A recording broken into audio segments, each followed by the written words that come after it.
ó ṣáà ti rí bẹ́ẹ̀ yẹn. Ṣé you dey see ṣá, ṣó ti pọ̀ létí ẹ̀? Live ni o.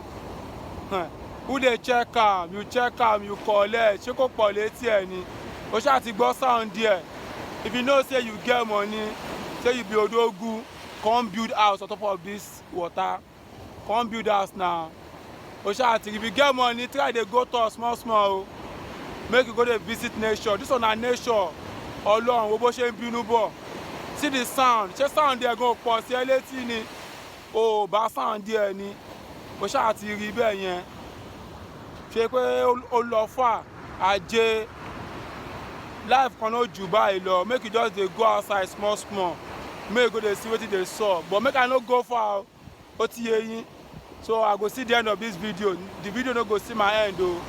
So make I no go lose guard. As I dey video, I dey watch my step. And I watch, always guiding.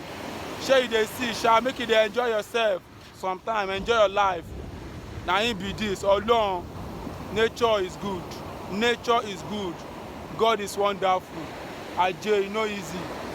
Who wan see the end of this ocean? Who wan see the end of this river? Na lie. As nobody fit see the end of this river, they no go see the end of your life. All the people wey dey look for your downfall, na dem go fall.